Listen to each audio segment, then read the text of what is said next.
What's up YouTube, Duel here from our locals with another live duel. So on the right hand side we've got myself playing Enneacraft, on the left hand side we have Cyber Dragon K9. So we're just getting the round started on this one here. We kind of see that my opponent normal summons core, and this is kind of what you dread as an Enneacraft player, is having no interruptions.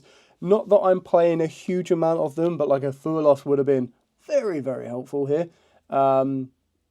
Just kind of letting my opponent do their thing right now. So they've got a lot that they can kind of do. Going into Cyber Emergency, working our way into the Cyber Dark Realm, getting us into the Cyber Dark Chimera, working our way into the Clockwork Knight. So ultimately what's going to happen is, not that my monsters aren't naturally machines anyway, but if they weren't, and keeping in mind my opponent doesn't know what I'm playing, they're all going to become machines. This also means that Clockwork Knight reduces them by, I think it's 500 attack stats, and then all of his monsters go up by 500 attack stats. Going into Yugioh, and the only benefit, I suppose, is that if I'm not activating any monsters in the hand or grave right now, then it means the K9s aren't being active. But, I mean, we've already used up the normal summon, being the Cyber Dragon Core. So at this moment in time, I'm like, oh, this is just pure. And then I start to see, like, you can force the K9s through. Like, if you get direct access to Lantern and or Yugioh, you still get them. And the fact that the other benefit as well is that the Cyber Dragons, as we're probably about to see, can either go into Infinity, or they can also work their way into protecting from or bridging to Ripper, K9 Ripper.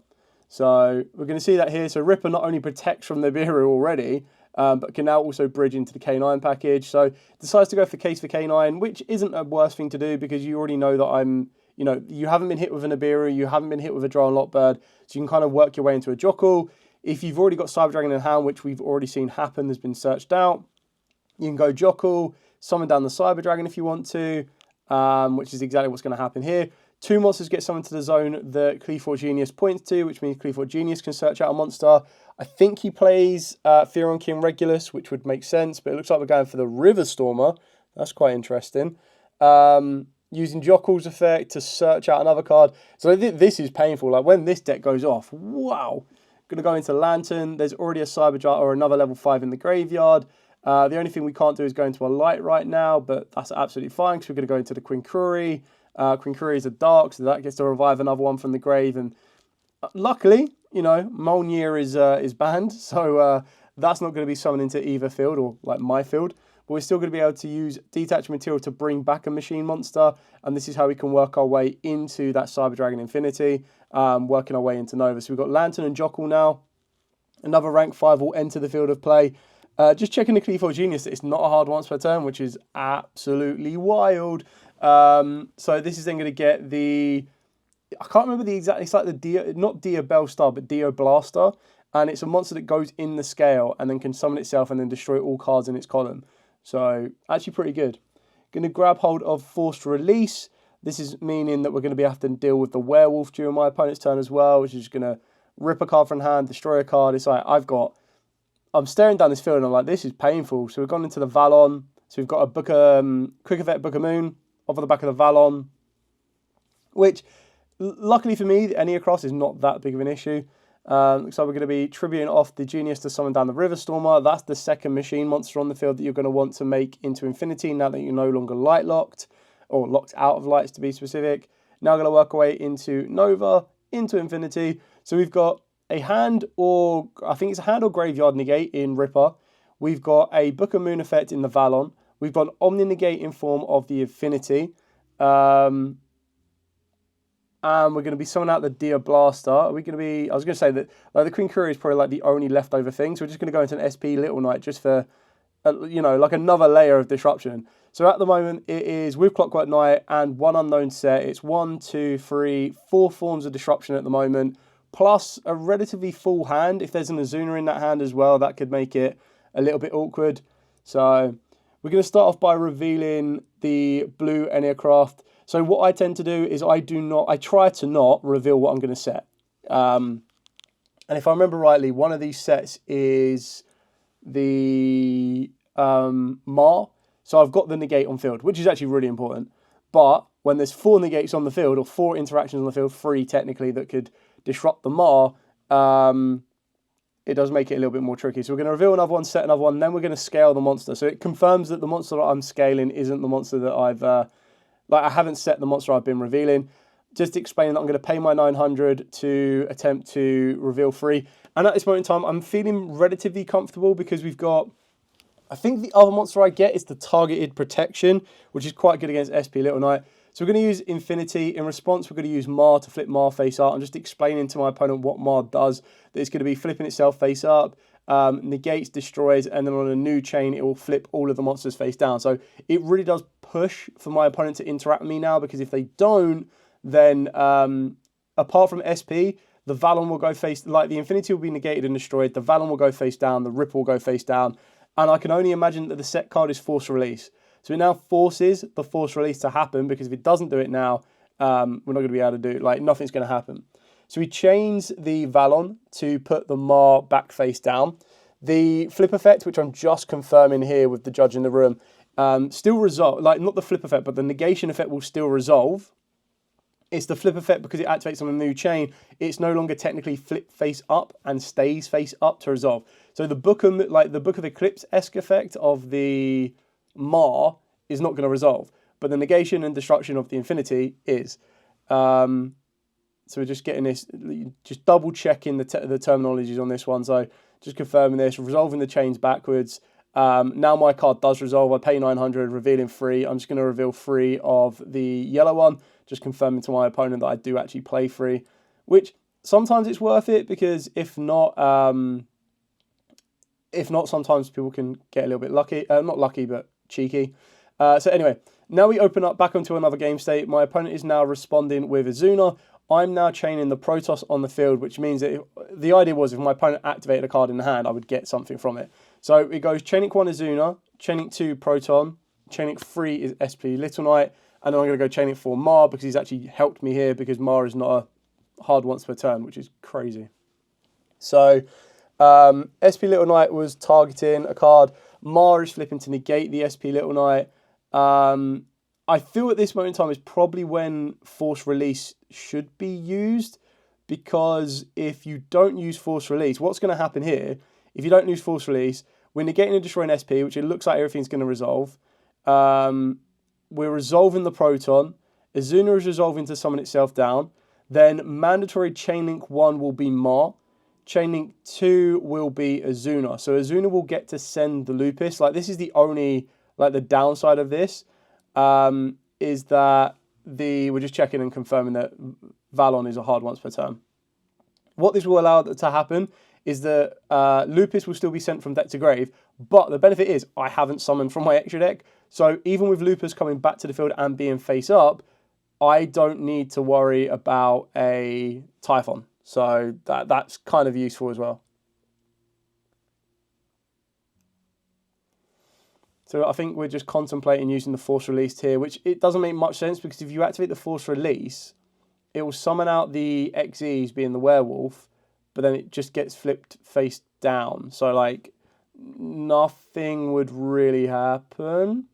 This is kind of like the good thing. Sometimes the good thing's about being the next chain, and sometimes the good thing is about being mandatory as well, that they have to be Chain Link 1. Luckily, they're not Wen effects. Jeez. But I mean, technically, flip effects are Wen effects. Actually, I think they are Wen effects. He says, just trying to remember off the top of my head. Let me just try and find if I've got my... I could Google it. Probably would be the worst thing to happen. But you can kind of see that we've kind of picked apart the field right now. And it's not looking so bad now. Like, initially, when we looked at it, we were like, bruh, this is going to be painful. When you play it, it's a card effect. No, so the normal effects are Wen effects, but the flip effects are just... I don't think they can miss timing. If this card is flipped, yeah, so they're if effects on the flipped, which is really important. Anyway, so we're going to activate the second scale, revealing 3, getting 1 that we want to. We're then going to special summon down monsters. We're going to use reverse. Now, this is the biggest issue, is if you don't have... Like, I can't attack with anything. I can't summon anything. So if I don't have any Enneacraft, there's no point in having any of my monsters face up The other benefit that I've got is that the Azuna, the Ripper, and the Valon are now locked face down because they all got flipped face down because of Mar. So we're just going to draw 3 new cards, hoping they're going to be disruptive cards. So it looks like we opened up the, I think it's Reverse. Release. And this is going to put Proton into the scale. We're going to use Proton's effect. Now, this is the build where I was only playing 2 of the field spell. I was only playing 2 Enneacraft. So I revealed 2 Enneacraft and 1 monster, hoping we're going to get an Enneacraft because that's going to be like my win con now. So he picks the middle one, and it is Enneacraft. Obviously, had a 66% chance on that one. Activate the Enneacraft, and then what I've got to do now is just keep track of making sure I put counters on the Proton. So we're going to use the Enneacraft, return both those cards to the hand. It means I can reset the Mar. I could reset the Proton as well, because keeping in mind that there'll probably be activations in the hand. I've just got to be kind of careful. Like, luckily, all my monsters are face down. So only when they're face up will they be affected by Cyber Dragon, because I don't believe Cyber Dragon can tell what they are face down. So we set 1, we scale the Proton. I can't remember if I keep one of the scales back in my hand, for the pure fact that, yes, of course, I could build up double stacks of counters to do a lot of burn damage here, but I don't think it wasn't really worth it. That if my opponent outed that, I'd probably be in like a really bad position. I'd be like, no, I've lost 2 scales, lost 2 resources. It's just not really worth it now. Lupus currently can't come back. Probably could have come back during the end phase. And it looks like there's a Fuelos, there's a spell, and there's an infinite impermanence. So I assume the infinite impermanence was drawn for turn. Otherwise, that infinite impermanence would have been set and used on the previous turn. Like, no doubt about that in my mind. So we're going to set 1 here. Not much more happening here. Like, I've got the Reverse in the graveyard, so I can flip one of my monsters up if I want to. But I kind of don't have an issue having those monsters locked face down right now. They're kind of taking up some zones. It means my opponent still has monsters as well. So we're going to use Proton. We're going to use, reveal 3. I think this is where you kind of want to lean on the extra deck a little bit more. So just revealing 3 of the yellow, just to be able to grab one of those. We can scale that up, start to get 2 scales. What I should have done is played the second scale, but we're going to flip up the green. We're going to get 1 counter. We're going to use the green to attempt to try and banish from the graveyard. And then it's kind of like contemplating what we do here. So I'm going to flip up the Pexia, so my card can't be targeted, and negates and destroys the infinite impermanence, which gives me a 2nd counter on the Proton. And again, this is where I really should have played the second scale, because then I would have been on 4, which is 29, 18, 27, 36. Would have been 3,600 damage right now. The only other downside of this one as well is the fact that all of the little scales are actually quite weak. And, I mean, I've got the Enneacraft, so I can reset them all, so it's not the end of the world on this one. But it's also trying to make sure that we, I haven't used any monster effects in hand, so I wanted to get rid of the Lupus, get rid of Cyber Dragon, basically get rid of the main monsters that are going to cause issues here. And it's kind of contemplating what to flip up, as in, what do I, like flipping up the Leon right now, it doesn't really do a lot, because it only gets its return in reaction to my opponent activated stuff, which, to be fair, I probably should have flipped it when my opponent activated infinite impermanence. But then I don't want to give any of those cards back to the hand. Maybe I could, well, I'll take that all back. What I should have done is flip that Leon face up in response to the infinite impermanence. And then I would have got another counter. I would have then also been able to return those 3 monsters to the hand. And I would have had a Leon in attack mode. I could have flipped the other face down to attack mode, attacked and attacked. And then I would have been able to get, like, that would have been game. So yeah, I probably elongated this one.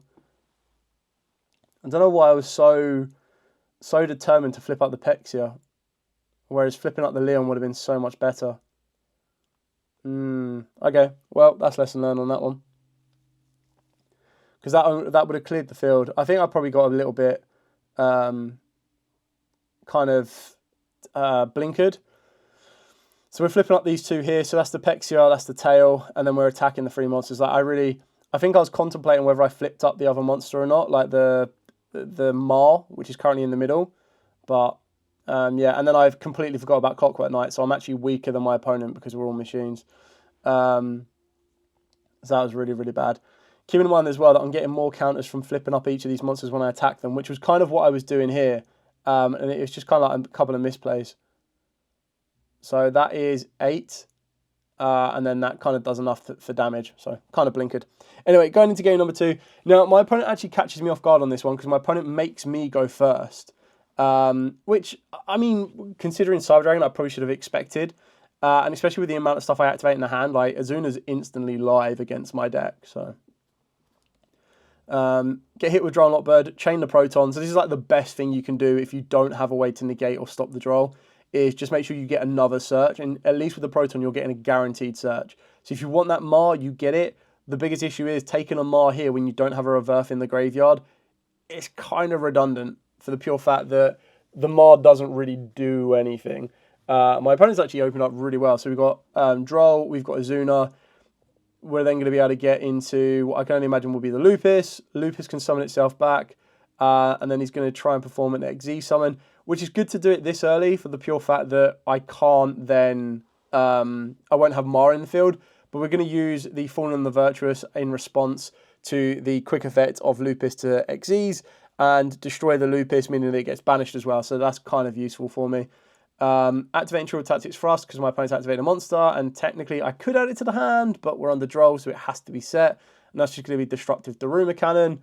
I think I saw a Lightning Storm in my opponent's hand, which means keeping that Azuna on the field really does hurt them. Yeah, it's definitely a Lightning Storm. So we're going to reset a Fallen and the Virtuous in the end phase. So even on the Droll, we still got a Fallen and the Virtuous. We got a Destructive Daruma Cannon, obviously thanks to Trivial Tactics Thrust. Then we've got two more Enneacrafts face down. Now, keep in mind, one of the Enneacrafts was directly searched. The other one wasn't. So what I'm trying to say by that one is the one that I directly searched, which I can't remember exactly off the top of my head what it was, is I was like, do they really target my cards enough? Do they really try to destroy my cards enough? And honestly, I don't think they did. But we're using the yellow one because this one guarantees me a search and then I banish a card from my opponent's hand. So when they activate a card effect that adds a card from the deck to the hand, I get to add a Enneacraft card. So I'm going to add the Enneacraft and I get to banish one from the hand. So we're just confirming that they resolve this by adding the card to the hand, and then this is going to be the luck of the roll. We hit the middle one, and it's Lightning Storm. So like, I hit the most pointless card to hit. If I hit anything else, like if I hit the card that they had just added, I'd probably be in like a much better position. But regardless, you can only get what you can get, really. So we've got one more counter on the scales because they still maintain their scale. They still maintain the counters every time a card is flipped face up. The only issue I've now done is I've now put two monsters on my opponent's field that are both machines against Cyber Dragon. So, and Cyber Dragon Core becomes Cyber Dragon on the field, which is crazy. So just going to activate Clockwork Knight just for a little added benefit, but it means you can just go into like a big monster right now. So go into the Mega Fleet, which used 5 monsters, I believe, like 5 machine monsters. Now, I think this is quite interesting though, because they know I've got the Destructive Daruma Cannon. So it's very, very costly to, in theory, go like that hard into this, like lean in that hard. Unless he felt, I mean, I don't know. Maybe he felt that he could have outed the Destructive Daruma Cannon, or he just forgot about the Destructive Daruma Cannon. We're just checking the Chimera Fleet. I think you have to add Cyber Dark Realm in order to use the Banish from Graveyard effect, assuming that he's got like a power bond or something along those lines in order to kind of do that would be quite useful for them. But we're going to activate the second Fallen and the Virtuous. I think it's actually where the spells and traps I was using really do come in clutch, because activating the Fallen and Virtuous, destroy that monster, which means that monster that was like crazy attack, I think it had like 5k or something, I don't need to worry about. It comes back to my turn. I reveal 3 little guys. One, I think it's like 2 Proton and 1 Unknown. Opponent picks the middle one. Doesn't matter which one I get, as long as it's a scale. I'm going to reveal 3. So we're going to go for 3. 1 Mar. Don't know why I go for 1 Mar and 2 little guys. I think time is getting close, if I remember rightly. Like this duel definitely went close to time. So Enneacraft, Flip up Pexia, gain another counter, return the one with a single counter and the Pexia back to the hand to play Proton, which is obviously the card that was just added to the hand. Proton, reveal 3 Reverse. I don't know why I keep, like, it's just natural force of habit that I give my opponent my deck. So we're going to shuffle back 3 cards, shuffle up. This is obviously to try and get the Mar in rotation. I know my opponent's only got 1 card in the hand, so it's not really going to be that disruptive to me. Going to scale another one, being the yellow one. This is going to allow me to reveal 3. So reveal a Tail, a Leon, and I think it's like 2 Tails and a Leon. So opponent randomly picks 1, 2 go back to the deck. And you can just see that this is just force of habit that I keep giving my opponent my deck. But reveal, set, reveal, set, reveal, set 1. Get rid of, I think it's like 2 or 3 counters, burn my opponent down a little bit, pass to them, and they are literally top decking. So they've got Power Bond and they've got Cyber Dragon Emergency. And they get the Lightning Storm back, which is fine, but the Clockwork Knight still kind of gives them, like, there's nothing they can do with the Clockwork Knight face up. Not that you're ever gonna, like, I don't think you ever really, I mean, Lightning Storm's not that great, especially when I've got Tail, because then Tail will protect my Enneacraft spells and traps. It will take out my unknowns that are not Enneacraft spells and traps. It can't take out my monsters because they're all in defense position. So yeah, I mean, still being able to go Cyber Dragon Emergency to get Cyber Dragon, especially on down Cyber Dragon, it means anytime any of my monsters flip face up, even if Cyber Dragon doesn't destroy them, as long as my monster doesn't get cleared off the field, it's still a machine monster that's face up. So just confirming that does get destroyed because of the attack stat change because of Clockwork Knight. End phase, we burn our opponent for another 18. Draw for turn, activate Gordian Slicer just to kind of clear off the last 2 cards. I don't know why I did this. Like, I put them both back to the hand, but it was like mainly just to get rid of, I should have just only banished 3. But it was like flip, flip, 2 counters on each, attack for 3,000, attack for 100, main phase 2, or move to the end phase, and then the Enneacraft burns the final bit of damage. Anyway, thank you so much for watching. Don't forget to like, comment, subscribe, share. If you do have any questions at all, by all means, put them in the comments down below, and I'll try and bring you more live duels from locals. Stay safe, and of course, happy dueling.